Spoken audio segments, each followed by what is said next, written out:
Greetings. I am Queen of the Stars, coming to you from the liminal space where time isn't linear and multidimensional frequencies are alive and present, emanating from me to inspire truth, authenticity, balance, liberation, and cosmic alignment. True to my name, I travel the stars and cosmos far and wide through my emotional technology and have created this podcast to prophecy. In other words, to declare or foretell through divine inspiration. This podcast is going to involve time travel, jumping past, future, and parallel timelines to share wisdom and inspired journeys from resonant souls and high vibrational beings. Queen Prophecies is a conscious act in service of all on their unique paths to assist in the upgrades and activations at this precise moment on Earth. Sit back and enjoy the frequencies.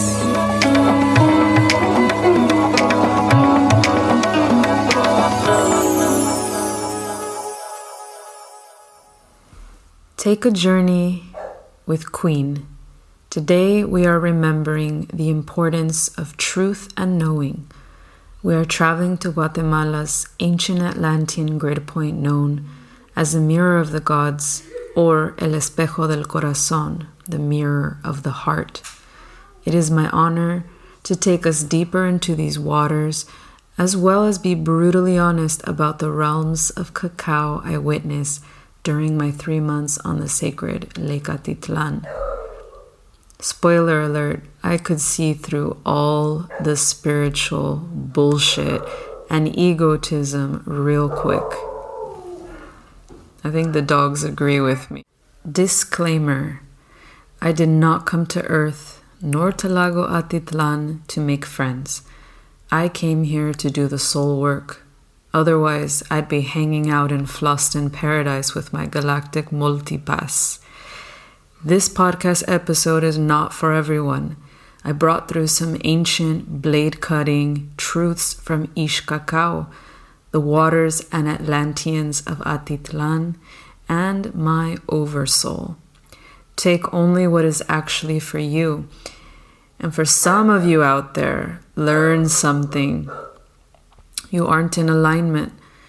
Before we get into this likely controversial heart and sacral flow, I would like to invite you on a journey of alchemy, on a journey of the heart, on a journey where dragons just may begin speaking to you, communing with you, exchanging with you.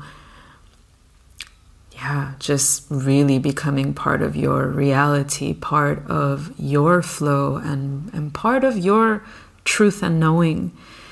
Everything with Dragons Love Cacao for me is about expansion and liberation. And in the first membership portal over on dragonslovecacao.com, I have a wondrous journey with the 5 elements and potent recipes that came straight from the dragon realms. And I would love to just invite you, if I have piqued your interest, to get to know them, to get to know the medicine of cacao in relation to dragons and in relation to possibly your own dragon essence. If you use the code DragonsLoveCacao for portal number 1, you will receive $50 off your sign up. And with so much love and gratitude in my heart from the Americas, I send you love and invite you to dive into this new episode.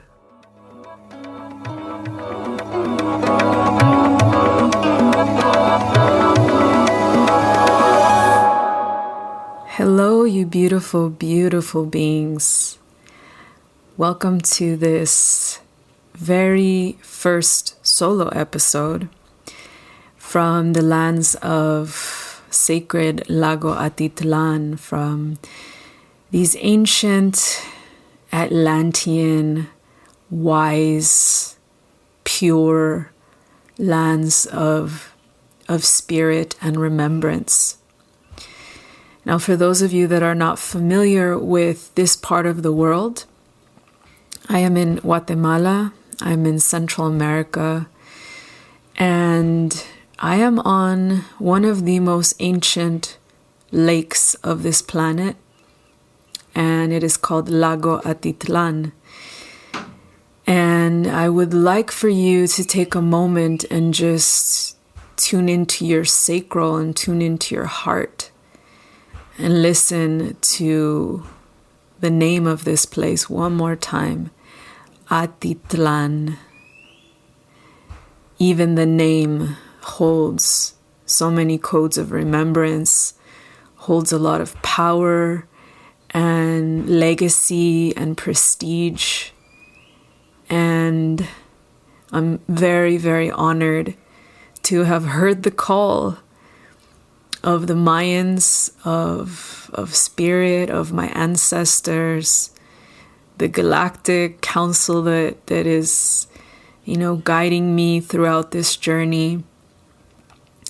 And obviously my higher self and my dragon aspect that brought me here on the 1st of February to Guatemala once again. From halfway across the world in England, in Avalon, in the heart chakra, to now be just over 1 month anchoring, grounding, and interacting, co-creating with this sacral place, this pool of remembrance, this grand source of water, this chalice of the mother of our planet, who, like all mothers, wants to keep us safe, protected, incubating freely inside of her before we're ready to go out into other parts of the world and do the thing that we came here to do. Now, this isn't the precise sacral chakra for me of the planet. That for me is still Lago Titicaca in South America. But from the moment I arrived on the lake here just over a month ago, I saw that the volcanoes here formed clearly two breasts, and the water looked like her womb. The lake was her womb space, her belly, her sacral. And I've not been able to get that image out of my mind. It's imprinted in me. This is a divine feminine portal. This is a divine feminine power location on the planet that at this time more than ever is calling for her medicine women. It's calling for her beautiful and truthful and sacred guardians to return to these lands, to perhaps come here for the first time in this lifetime. But as you saw, this episode is called A Return to Mayan lands.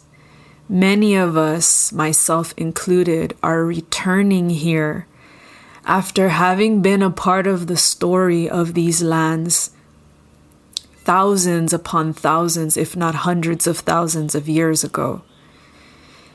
And the more time I spend by the water, looking at the water, meditating with her codes, her translucence, her transparency, has revealed to me that I am a fucking ancient Atlantean being. High priest.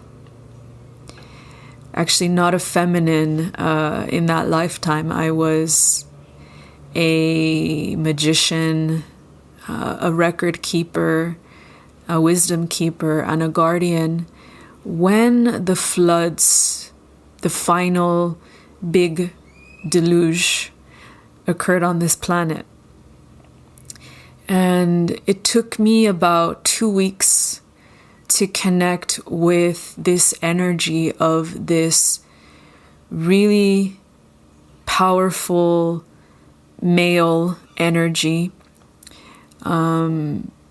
You could call it like a chief energy, or like I already said, a guardian, a wisdom keeper, who was standing on top of a very high point facing the water and seeing that the water was just rising and rising and rising. And, and he was high enough, I was high enough that I was going to be able to survive, thrive, and start anew. And start anew in a way that all over the world we had to at that time. Very few people survived the final flood. Very few humans or beings, high dimensional beings that chose to be in physical form. Very few of them survived at that time. It was by design that the earth needed to purge of a very big, large percentage of humanity and start a new chapter, start again. And here's the thing. I feel like timelines are bleeding into each other right now. Since 2022 began, I feel like I'm living multiple lives at once. I feel like I can literally jump into the consciousness of this Atlantean being very easily and see and remember not 100% of what happened, but more and more clearly pieces, the relevant imagery, visions, wording even, and of course memories that are relevant to me as Ariana, who is now here on the lake to take up the staff once again from my high point facing the lake and continue the work that I started so many lifetimes ago. The point of the Mayan calendar and the Mayan traditions and the Mayan way of experiencing time as non-linear is so important when we start to see that there's so much more to our life here, to our story, to the way we operate on planet Earth and beyond, because we can actually operate outside of time. We can actually transcend linear time, allow the bleed throughs, allow, the remembrance of the gifts that we've had. The gifts that we've had that in the context of this earth life are still considered very, very out there, perhaps still feel like some future timeline, they seem unattainable or a bit out of touch with reality, but the truth is they're not. The truth is we have access to these pieces of us. We have access to these great systems of being, of creating, of learning, of teaching, of anchoring light, of communicating with other parts of our galaxy, other parts of our universe, communicating with inner earth, communicating with every single aspect of Gaia in the form of her guardians of the mountains, her guardians of the waters, the elementals, the bird realms, the insect realms, the animal realms. Right now, I want to really hone in on this. The world is shifting. We are shifting. Our perspectives are shifting. Lean into this. Lean into the power of remembering how ancient you are. It's safe to lean into that. It's safe to start remembering who you were, who you are, who you will be, and to let all of those pieces dance together and, really braid and weave into your human story right now. And so with that intro, I know it was a mouthful. Please allow me to take you back in time, in the not too distant past. We're going back to 2019. Just a few years ago, just about 3 years ago, was the first time that I came to Guatemala.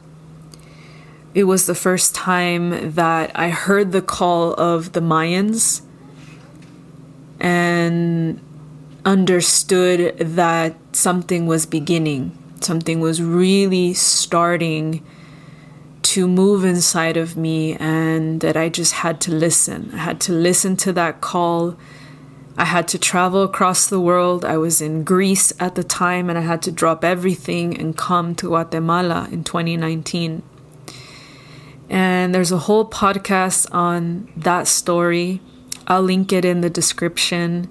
It's also an activation of the ear chakra. It's a potent episode. I highly recommend you tune in. It's a bit emotional, so I'm warning you there. But 2019 being an extremely preparatory year for a lot of us that consider ourselves, warriors of light, serpents of light, dragons, way showers, people that are doing things from the heart space, people that are doing things differently because it's the only truth for us. It's the only thing that makes sense, that we operate from the heart, that we trust in who we are, that we trust in our technology, that we trust in the path that's been revealing itself slowly. But, the picture starts to take form, take shape.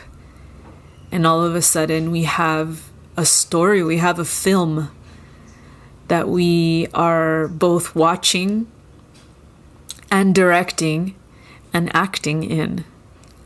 That's kind of that energy of like past, present, future, or above, below, and within. It's a trinity. To be the observer, to be the orchestrator, and to be the one doing the action. And that's a trinity that I'm making you aware of right now because it's going to be a life hack for you going forward.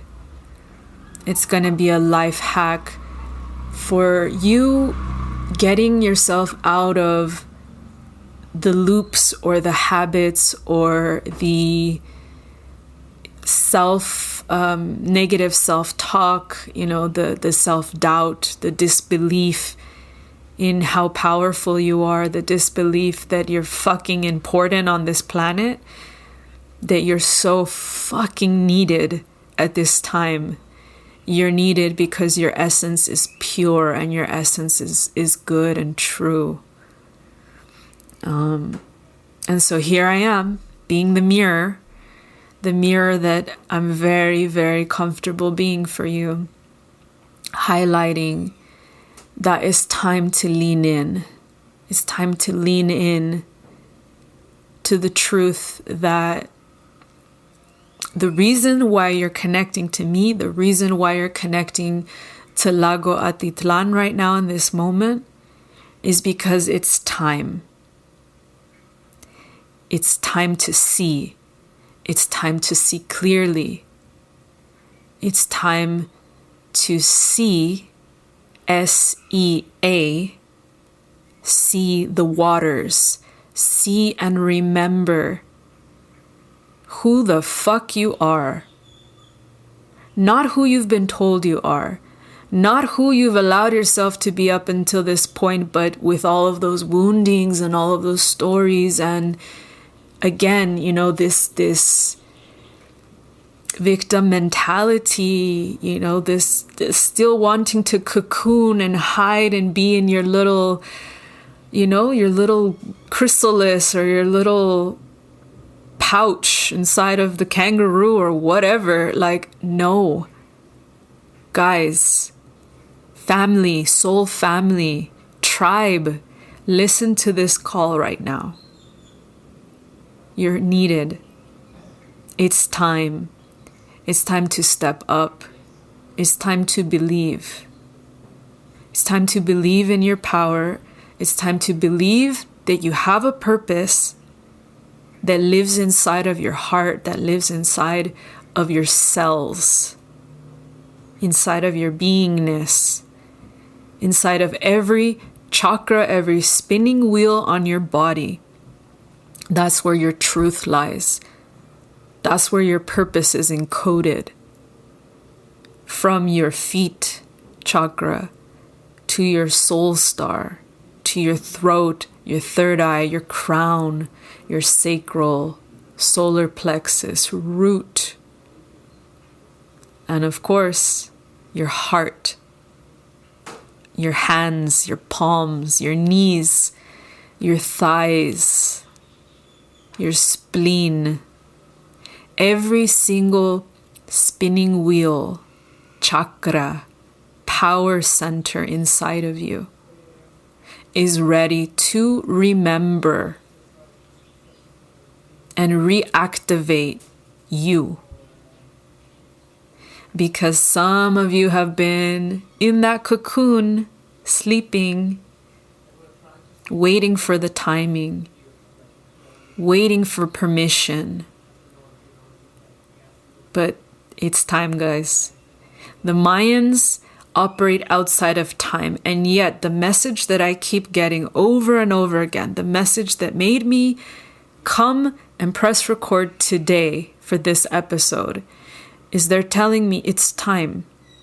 It's time to speak the truth. It's time to be the truth, to embody truth. Because only by a group of us embodying truth can the other beings and the other humans and the other bots all around us see that they are living in untruth, that they are embodying falsity, that they are not in integrity, that they are doing harm to this planet, and that they are helping people degress, not ascend. They are spiraling people further into dependence, codependence, disbelief in the self, giving their power away so willingly, so easily. And I'm here to say, I need you. I need you to vibrate in your truth, your authenticity, your emerald heart, because that will help other people see that they need to stop giving their power away. There is time to cut the cords of their attachments to all of these other people that are feeding them, feeding their ego, feeding their spirit. Because at the end of the day, the only thing that should be feeding your spirit is Source itself, above, or Mama Gaia herself, below, or your own higher aspect, your own soul, your own spirit, your own beingness, your all. And that is within. And in most of the traditions of the Americas, they really, really highlight these three realms: above, below, and within.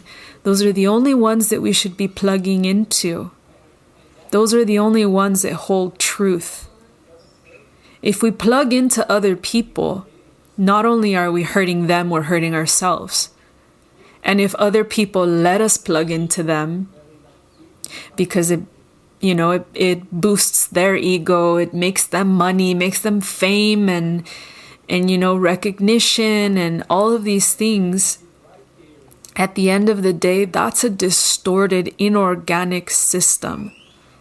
You cannot plug yourself into another human and think that that is truth. Because it's not. And it's dangerous. And I'm getting this energy of the Obsidian Blade. The Obsidian Blade cuts through. It cuts through to the truth of the matter. It strikes down the enemies, and it protects all that is sacred. So once again, the Obsidian Blade cuts through to the truth, strikes down enemies, those that would have you stay plugged into them for a long time, or want to be plugged into you, sucking your life force for a long time to come. Because it keeps them young, and it keeps them, again, on some type of pedestal or some type of self-proclaimed throne.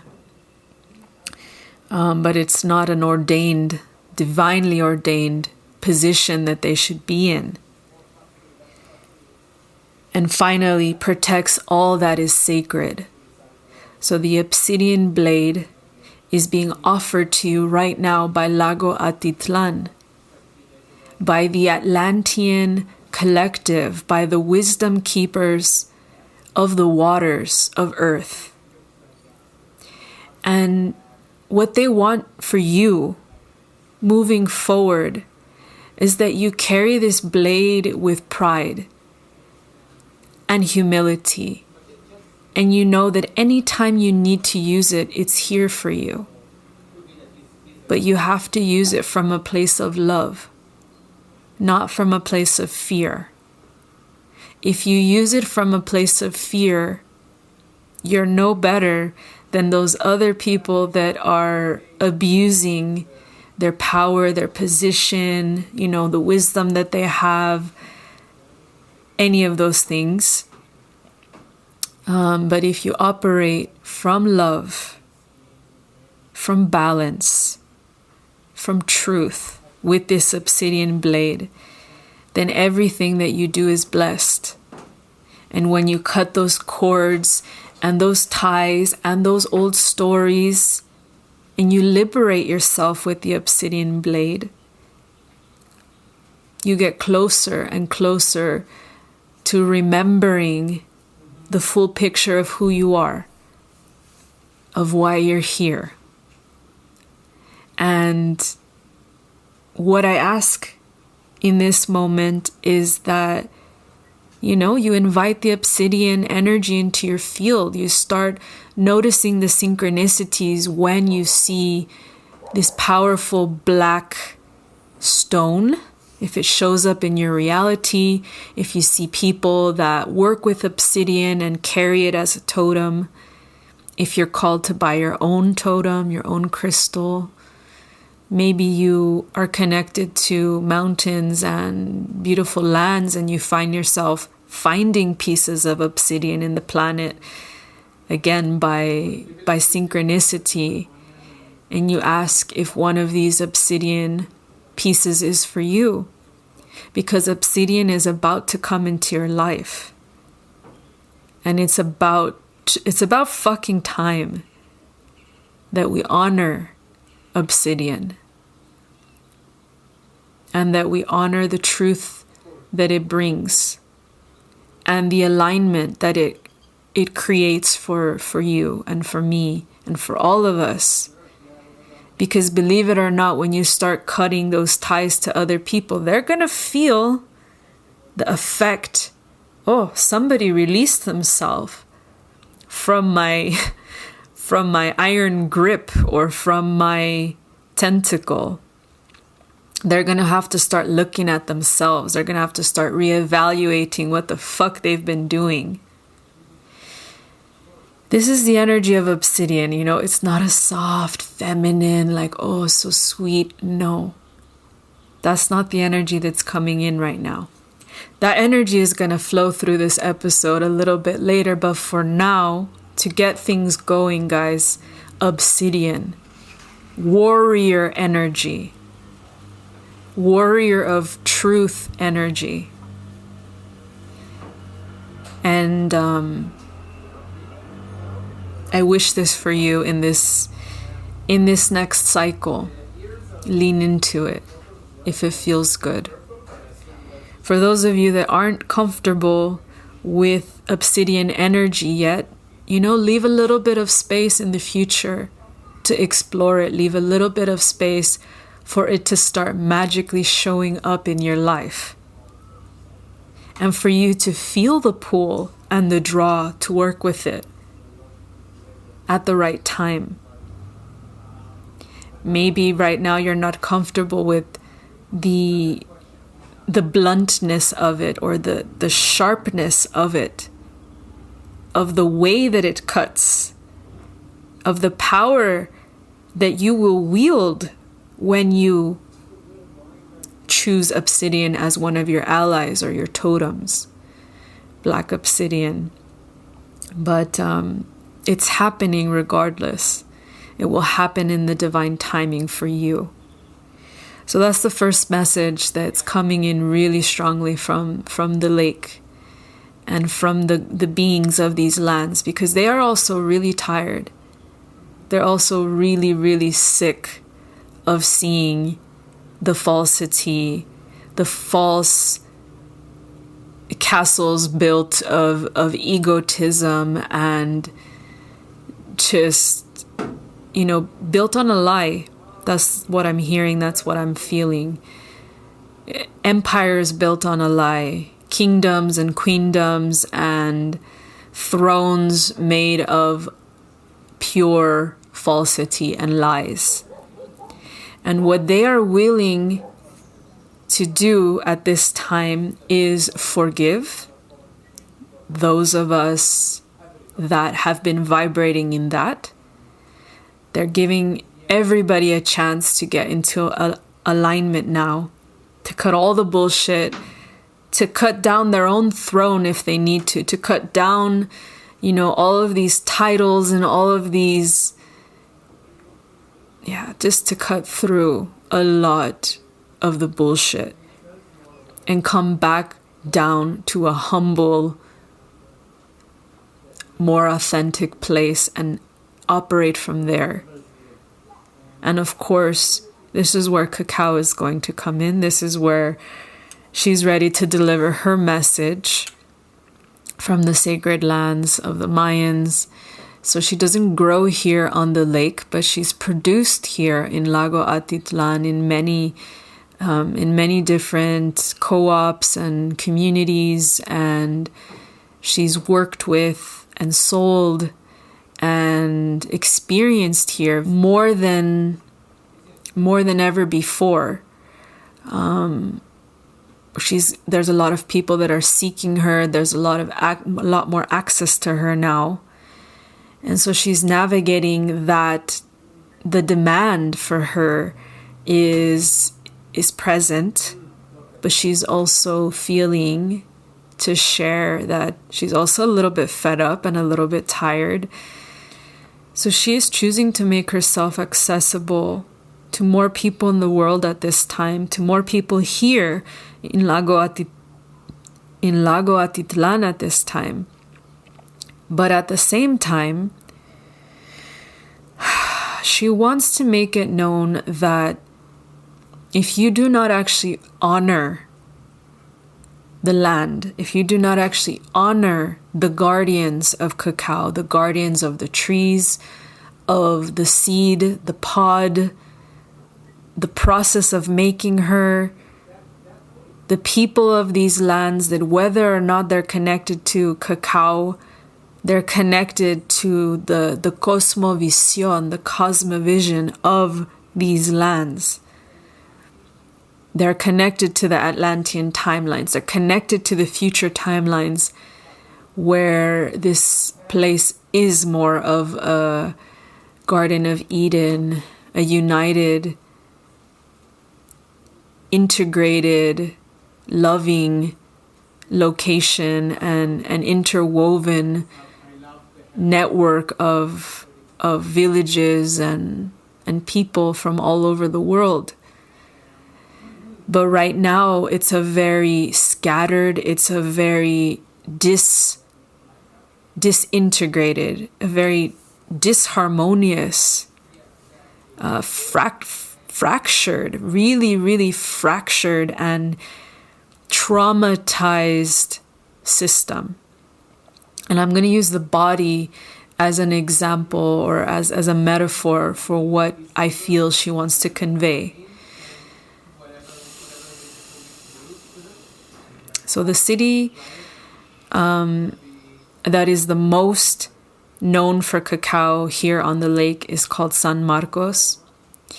You could say that that is like the heart of where the cacao is operating right now in these lands. But it's like somebody has smoked a load of venomous cigarettes, and her heart and her lungs are blackened with smoke, and they're deteriorating. Like what was once life and breath and expansion has gone in the other direction, and it just feels extremely lifeless, extremely fragile, and also sickly and ill. And it's interesting because she is a medicine. She is a master plant, cacao, that is directly related to the heart, that can crack humanity open one heart at a time.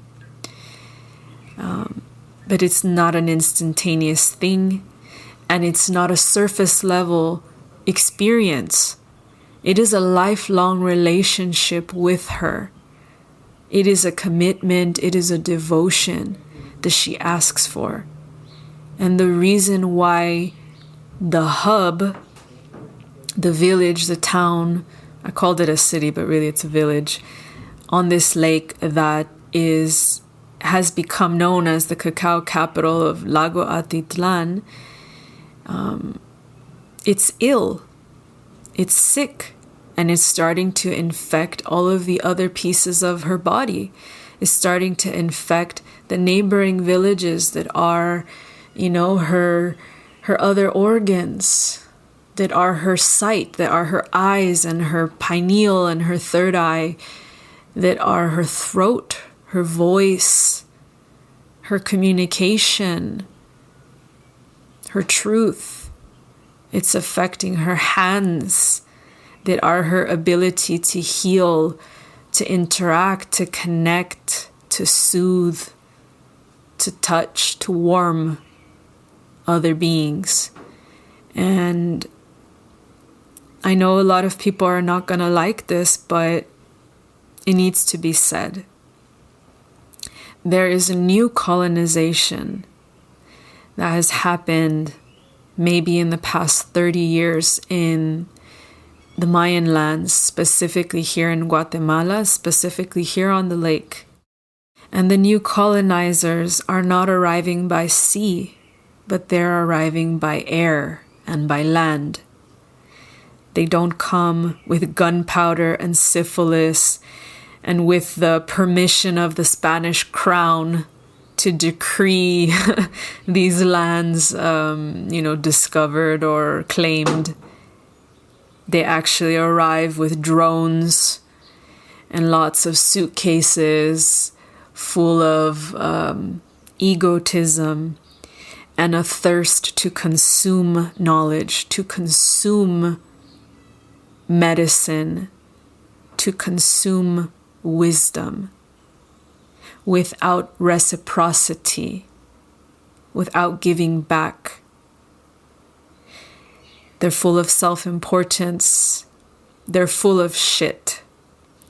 This is what cacao is saying through me. This is what cacao wants you to know.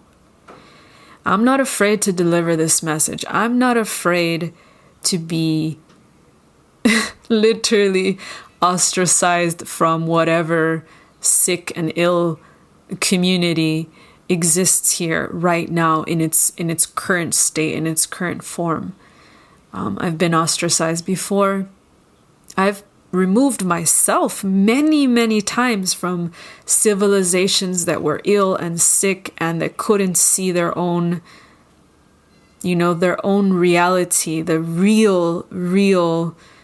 It couldn't see the reality for how far away from spirit they had gotten, from how far away from unity they had gotten, how fragmented, traumatized, just sick and ill is what keeps coming up. They have become. And in delivering this message from a heart space, I'm reminding you what the Atlanteans have already said. Anybody can cross the threshold. Anybody can, drop the falsity and the lies and the self-importance if they so choose. The question is, will you do it, or will you stand up to people? Will you be the mirror, the black obsidian cutting through the bullshit when you see that they're not operating from the heart, that they're not living in AYNI, reciprocity, an equal give and take?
Hallelujah, say hallelujah.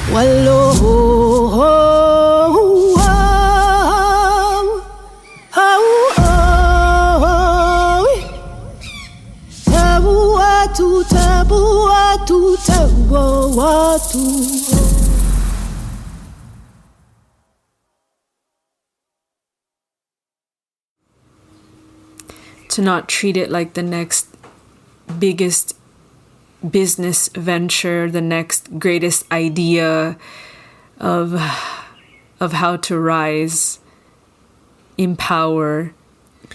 So the vultures to me represent this pure energy of guardianship.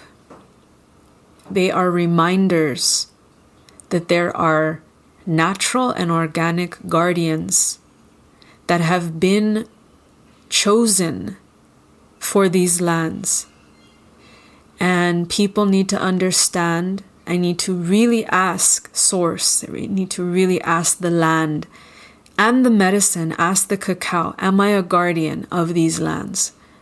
Am I a guardian of this medicine? And then get out of the way to actually hear the real answer.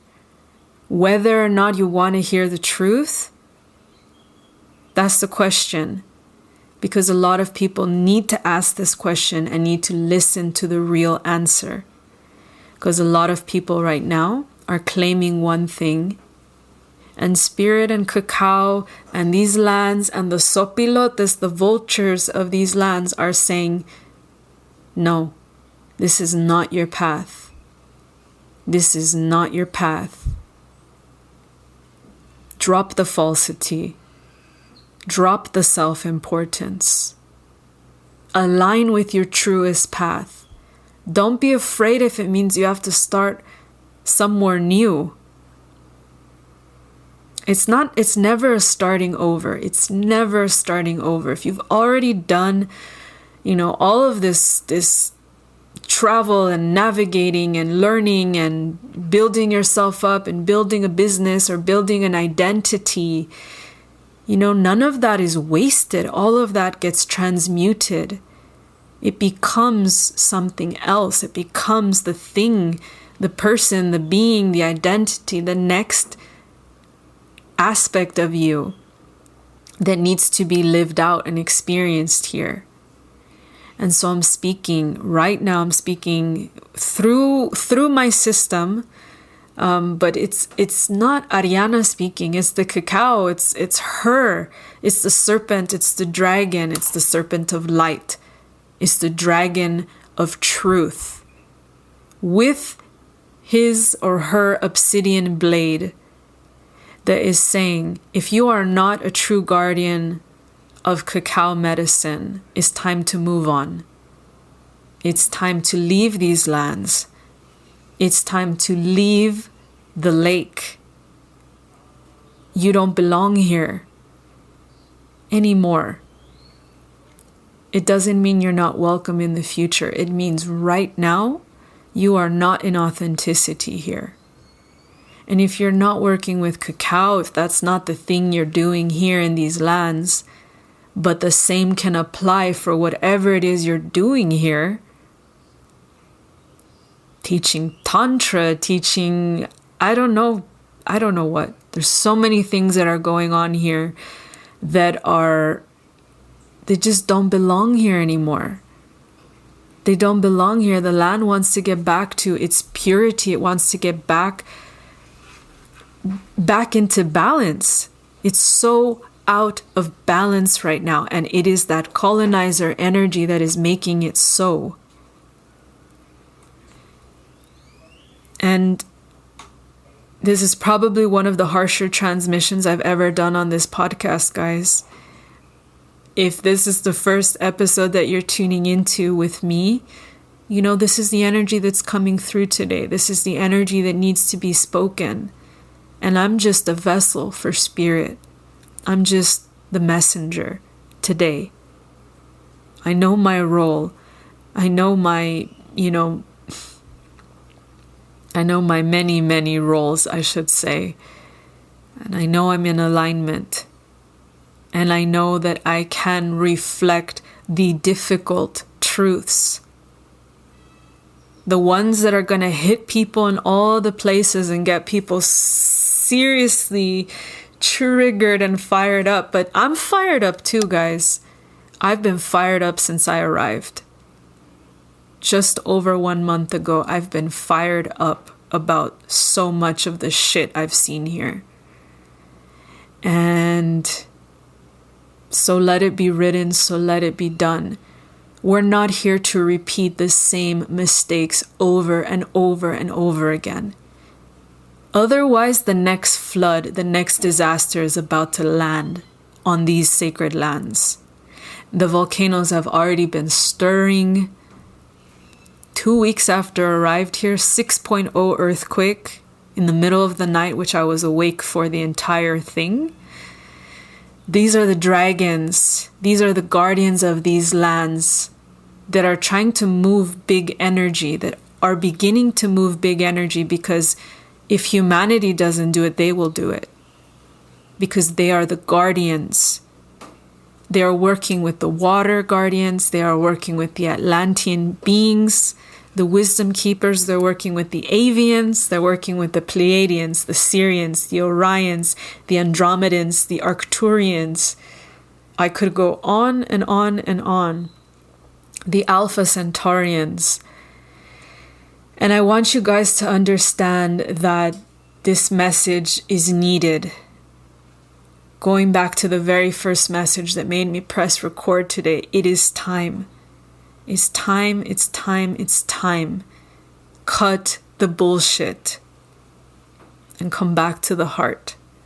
Come back to the heart truth.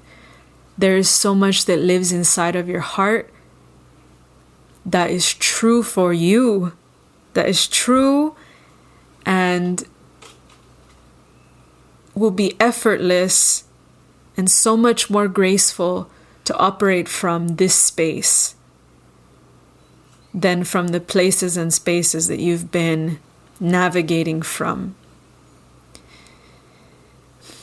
I'm going to end this episode with a little bit of a cuento, a story time, to really just bring the energy back down to earth level, to an experience that I had here on the sacred lands of Guatemala back in 2019. The first time I came with an open heart and with a lot of, that naive energy of why I was even here, not seeing the full picture, but still here, open-hearted and willing to navigate all of the different facets of initiations that happened to me in the Mayan lands in 2019. So I'm going to take you to Rio Dulce, which is a sacred river here in Guatemala. It's several hours from where I'm located now in Lago Atitlán. And I had been on this river for several months, maybe almost 2 months. I had been on this river for nearly a month, I would say. And I had been volunteering with a hotel workaway situation that gave me room and board inside of a cabin in exchange for 4 to 5 hours a day of working at the hotel, volunteering, translating, for the guests if they didn't speak Spanish, just very simple tasks. And I found that this place was precisely the place I needed to be at the time to learn a lot of lessons. One of them being that I needed to speak truth, and I needed to be humbled by this situation when these beautiful sacred manatees, those big water, they call them water cows or like sea cows in Spanish. So the manatees that live in this really diverse part of the river where there's mangroves, and it's really like this lost kingdom where you can kayak and experience the manatees in their habitat, in their pure, just their pure frequency. But normally you'd have to take a boat from this hotel at least an hour, maybe 45 minutes away, and go really early in the morning and try to spot them. And it happened to be that some manatees had gotten very close to the hotel, and one of the neighboring little villages on the river, they had made their way there. It was not their natural habitat. It was not where they normally could be found. They were actually considered the local people were quite surprised that they were there. They were telling us at the hotel, the workers, the manager, the cook, and the cleaners, they were telling me, sharing with me how the manatees were right in front of their home, because all of these villages are along the river and the only way to get in and out of their homes is by boat. So these manatees had found their way, it was a family, maybe 3 or 4 of them, had found their way to this mangrove very, very far away from where they normally reside.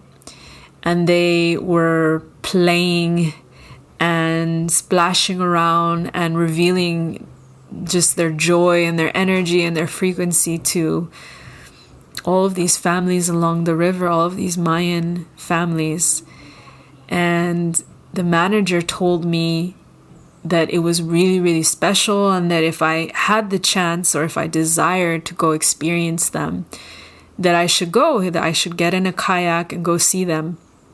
He drew me a map, a very cryptic map that was supposed to help me find this part of the river where his house was. And he said that it was very, very likely that I would experience the manatees if I went right away to go see them. They were kind of gridlocked. They had kind of gridlocked themselves in this part of the river. And they were wondering if they were even going to be able to get out by themselves, the manatees, if they could turn around and make their way out or not. So he was pretty confident that I would be able to see them and experience them. I was so excited. I really wanted to feel them and connect with their energy. I'd never really seen manatees in person before, especially not somewhere this magical and like jungle-esque as the river, Rio Dulce. I went out with his little map on a kayak, got very, very lost, extremely, extremely lost, and everything kind of looked literally like I was in a National Geographic story. Nobody was around, very, very few people, just all pure wild mangrove nature, and me in this kayak. And I circled and I circled and I kept looking at the map and kept trying to find the place that he drew and connecting to my, my power and my truth to be able to experience this magical, probably once in a lifetime moment, to see them as close up as I would have seen them if I find this part of the river where they're located. I didn't give up. I kayaked for hours and hours and finally found the part of the map that he had drew, the part of the map where his family lives, where the manatees were. And I pulled up on the little shore, got out of the kayak, and some of his family members were there, and they told me they were in fact underneath the water right there, probably underneath my kayak as I arrived onto the little shore. of the river. And they told me to just wait and see if they would come up to the surface, because they actually go really far down into the water for long periods of time, half an hour, sometimes an hour. They can hold their breath. They don't come up for air. So I waited and I prayed and I asked for my guides to show me these magical sea cows. After all of that kayaking, after all of that exhaustion and getting lost and being on this adventure, I wanted to have this magical story and this magical experience with them. And you know what? It wasn't in the cards for me. They didn't come up for air. They didn't splash around and play. The baby manatee did not make itself known. The parents did not show themselves to me. And for as long as I waited, for as long as I could before I noticed that it was going to start getting dark and then I really wouldn't find my way back to the hotel by kayak, I decided to surrender, to thank these beautiful, beautiful beings anyways for allowing me to be in their presence. I could see even the bubbles that they would make that would come up to the surface. I knew they were right there in the water. They just were not visible to me.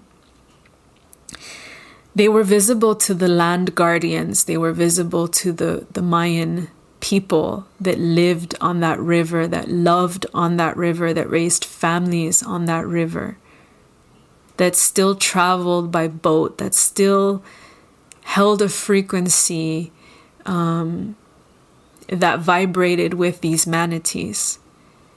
And for whatever reason, at that time, my frequency did not match to see or experience them. And I realized I was not a guardian of those lands. I was very much an outsider, having an experience, wanting to get a peek, a window into a time and space, a dimension even, in the sacred Mayan lands of Rio Dulce. And so, after prayers and gratitude, I got back in my kayak, went all the way back to the hotel, told the story that I absolutely did not find the place quickly, that I got lost, that by the time I did find it, they had gone under the water. I missed my chance, I missed my opportunity, but it was still very, very adventurous for me. And I was super grateful for it.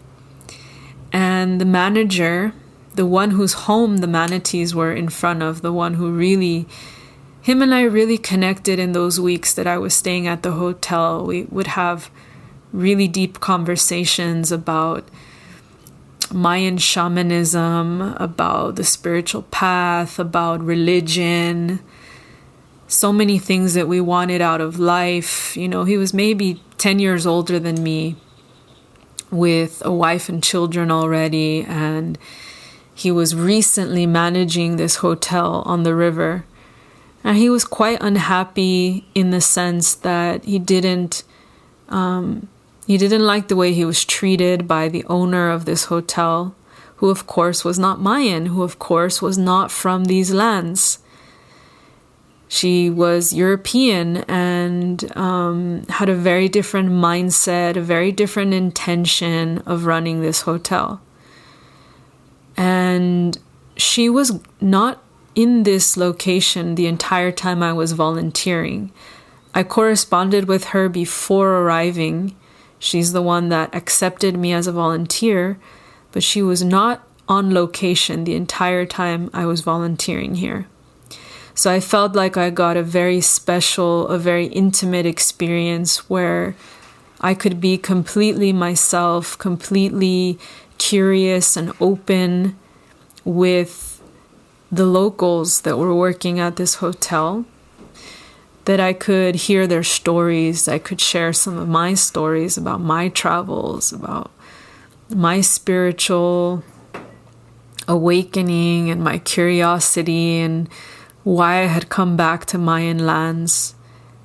I hadn't been in Guatemala before, but I had been in southern Chiapas on the border with Guatemala in 2015, 4 years prior.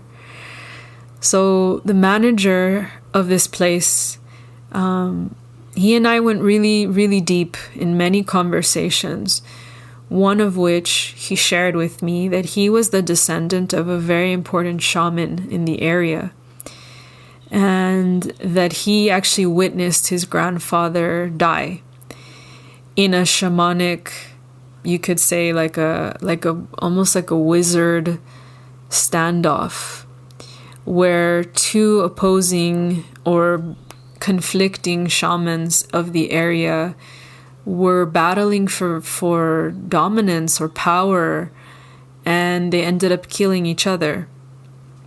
And he remembers witnessing this as a child.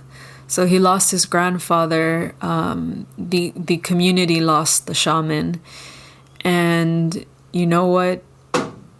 In him sharing this story, all I could feel into for him was how him being the grandson of this man, how it was time for him, perhaps, to start exploring his relationship to magic, his relationship to his lineage, to the wisdom that lives inside of him, to the wisdom of the land, to be a guardian, to be that true guardian of the river. Just like the manatees, I feel, showed me, revealed to me that it is these people that live day in and day out and love day in and day out on the river. They are the true guardians of that land. They're the ones deserving of seeing and experiencing and knowing the magic, the magical creatures, a lot of things in the subtle realms that other people that are just passing through as tourists, as travelers, as volunteers like myself, you know, that we aren't the ones that are going to experience those things, and we're not going to be considered the guardians. And I did share with him, I said very, very honestly, you know what? Maybe it's time for you to explore the possibility that you are a shaman, that you carry a lot of magic, that you need to remember, that it's time for you to remember. And now, so many years later, 3 years later on, and now about 3 years later, he comes to my mind as I'm here on the lake, and I wonder if I'll ever see him again. If I go back to the river, I wonder where his path has led him. If he took the risk to, you know, go down the path of the unknown, the shamanic initiations, and just crazy journey. I did get word from him shortly after I left that hotel and the volunteering program that he quit. He quit as the manager. He couldn't take it anymore. Him and the woman clashed. She wouldn't hear his truth. She wouldn't treat him better. And I remember congratulating him and being like, fuck yeah, something better is already on its way to you. Something more aligned is already on its way to you. And sometimes we have to make those tough decisions.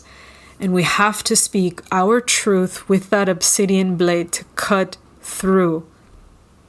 To cut through. And